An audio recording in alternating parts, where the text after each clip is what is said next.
जोहार संगवारी हो, स्वागत है आप सभी का छत्तीसगढ़िया न्यूज चैनल में। आइए आपके साथ करते हैं आज के खबरों की शुरुआत। मुख्यमंत्री भूपेश बघेल ने आगामी वित्तीय वर्ष के लिए बजट विधानसभा में पेश किया। 1,21,000 करोड़ रुपए के विभिन्न वर्गों के लिए प्रावधान किए गए हैं। साथ ही शिक्षित बेरोजगार युवाओं को रोजगार भत्ता देने के लिए नई योजना शुरू की गई है। इसके अंतर्गत 18 से 35 वर्ष के बेरोजगार युवा जिनके घर की वार्षिक आय 2.5 लाख रुपए है, उन्हें 2,500 रुपए प्रति माह के हिसाब से बेरोजगारी भत्ता दिया जाएगा और युवाओं को केवल 2 साल के लिए बेरोजगारी भत्ता दिया जाएगा। इसके लिए बजट में 2.5 के अलावा शासकीय कर्मचारियों का भी मानदेय बढ़ाया गया है।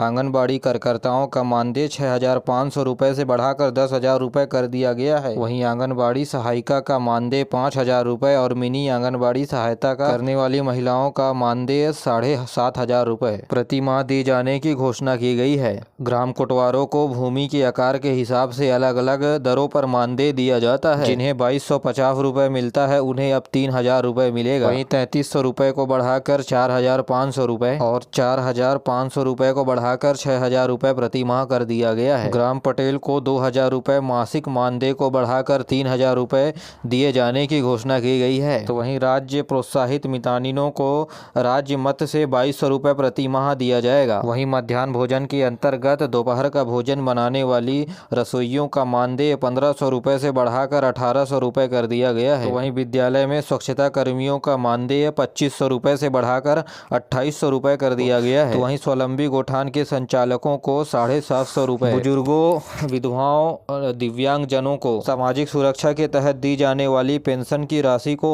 350 रुपए से बढ़ाकर 500 रुपए कर दिया गया है। वहीं मुख्यमंत्री कन्यादान योजना में राशि को 25,000 रुपए से बढ़ाकर 50,000 रुपए कर दिया गया है। वहीं प्रदेश में 4 नए मेडिकल कॉलेज बनाने के लिए बजट में 200 करोड़ रुपए का प्रावधान किया गया है। ये नए चिकित्सा महाविद्यालय मनिंद्रगढ़, गीदम, जांजगीर चांपा और कबीरधाम जिले में खोले जाएंगे। वहीं कोरबा पश्चिम में नए ताप विद्युत गृह की स्थापना की जाएगी।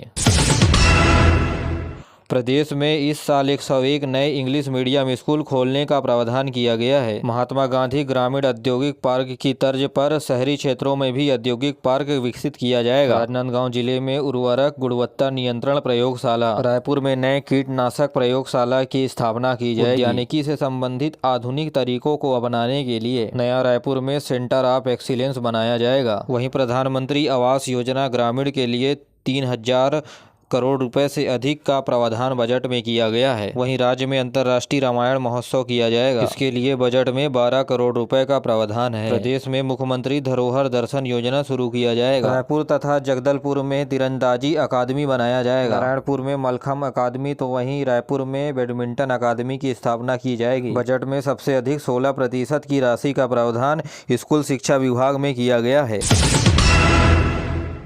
मुख्यमंत्री भूपेश बघेल के द्वारा प्रस्तुत किए गए बजट की प्रतिक्रिया देते हुए भारतीय जनता पार्टी के प्रदेश अध्यक्ष अरुण साव ने कहा कि भरोसे का बजट नहीं बल्कि भरोसा को तोड़ने वाला बजट है। साथ ही हर वर्ग को इस बजट में छला गया है। वहीं नेता प्रतिपक्ष नारायण चंदेल ने कहा कि यह बजट नाउमीदी का बजट है। पिछले बजट में सरकार ने कौन कौन से प्रावधान किए गए थे, उनमें से कौन सी योजना की शुरुआत की। वहीं भाजपा के मुख्य प्रवक्ता अजय चंद्राकर ने कहा है कि अनियमित संविदा दैनिक वेतन भोगी के नियमितीकरण की मांग पर कोई चर्चा नहीं किया गया। बृजमोहन अग्रवाल ने भी कहा कि इसमें कृषि के लिए कुछ भी नहीं कहा गया है। 6 लाख रुपए की आय से कम वाले परिवारों को गरीबी रेखा से नीचे माना जाता है, लेकिन बेरोजगारी भत्ता में कहा गया है कि 2.5 लाख रुपए सालाना परिवार की आय से होने वाले बेरोजगार युवाओं को ही बेरोजगारी भत्ता दिया जाएगा। उन्होंने कहा कि यह घोषणा प्रदेश के बेरोजगारों का एक तरह से मजाक है। मुख्यमंत्री भूपेश बघेल ने कहा है कि महिलाओं को छोटे उद्योग और काम हेतु सब्सिडी देने की पहल की जाएगी ताकि महिलाएं आर्थिक रूप से सशक्त हो सकें। मुख्यमंत्री राज्य स्तरीय रायपुर में महिला सम्मेलन को संबोधित कर रहे थे। उन्होंने कहा कि राज्य सरकार महिलाओं को हर क्षेत्र में आगे बढ़ने के लिए मदद कर रही है। श्री बघेल ने बताया कि महिला सशक्तिकरण के लिए राज्य सरकार ने ऐसी योजनाएं शुरू की जिससे महिलाओं के पास पैसा आए और उनका आत्मविश्वास बढ़े। राज्य सरकार ने 13 करोड़ रुपए के महिला समूहों का ऋण माफ किया है। ऋण सीमा में लोन की सीमा बढ़ाकर 14 लाख रुपए कर दिया गया है। प्रदेश के मेडिकल कॉलेज रायपुर एम्स का दीक्षांत समारोह आगामी 7 मार्च को आयोजित कराया जाएगा। दीक्षांत समारोह के मुख्य अतिथि केंद्रीय परिवार कल्याण राज्य मंत्री डॉक्टर भारती प्रवीण पवार होंगी। मौके पर सांसद अरुण साव, सुनील सोनी और दुर्ग सांसद सरोज पांडे मुख्य अतिथि के रूप में मौजूद होंगे। एम्स के director doctor M Nitin Nagarkar ने आज इस दीक्षांत समारोह में मेडिकल नर्सिंग समेत 850 छात्रों को डिग्री प्रदान की, साथ ही 10 मेधावी विद्यार्थियों को स्वर्ण पदक भी प्रदान किया जाएगा। आपको बता दें कि सर्वप्रथम साल 2012 में 50 सीटों पर MBBS की पढ़ाई एम्स में हुआ करती थी, जिसकी संख्या अब बढ़कर 125 हो गई है। वहीं स्नातकोत्तर पाठ्यक्रमों के लिए 157 सीट भी है। दीक्षांत समारोह 7 मार्च को प्रातः 9 बजे से शुरू होगा। विभिन्न गाड़ियों का 6 माह के लिए ठहराव की सुविधा उपलब्ध कराई जा रही है। दक्षिण पूर्व मध्य रेलवे के द्वारा आने वाले 7 स्टेशनों में टाटानगर इतवारी एक्सप्रेस का अकलतरा, हीराकुंड एक्सप्रेस का बुढ़ार, सतरागाछी जबलपुर का बुढ़ार में, इसी तरह नर्मदा एक्सप्रेस का घुटकू, दुर्ग अंबिकापुर दुर्ग एक्सप्रेस का करगी रोड, भोपाल दुर्ग अमरकंटक एक्सप्रेस का खोडरी में ठहराव होगा। जबकि छत्तीसगढ़ एक्सप्रेस की ठहराव की सुविधा बिल्हा में दी गई है।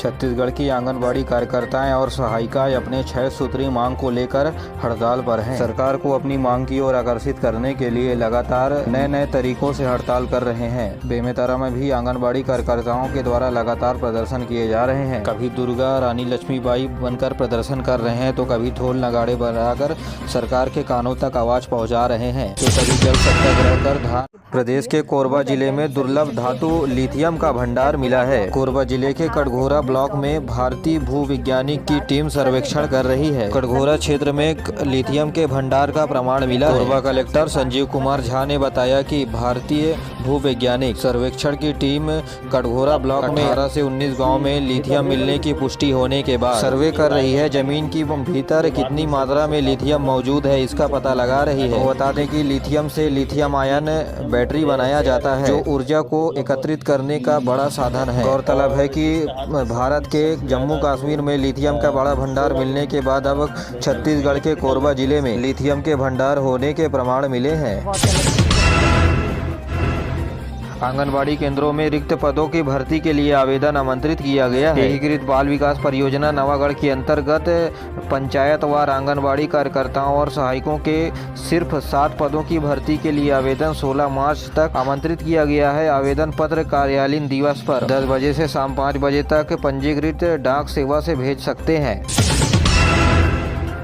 एकलव्य आवासीय विद्यालय में परीक्षा 23 अप्रैल को, आवेदन 20 मार्च तक कर सकेंगे छात्र। सूरजपुर के आदिम जाति अनुसूचित जाति विभाग के द्वारा छत्तीसगढ़ राज्य स्तरीय कल्याण आवासीय विद्यालय के लिए सत्र 2023-24 हेतु 6वीं में प्रवेश हेतु विद्यार्थियों के लिए प्रवेश परीक्षा का आयोजन किया जा रहा है। इच्छुक अभ्यर्थी सूरजपुर के आवासीय विद्यालय में www.eklavya.cg.nic.in पर जाकर 20 मार्च 2023 तक आवेदन कर सकते हैं।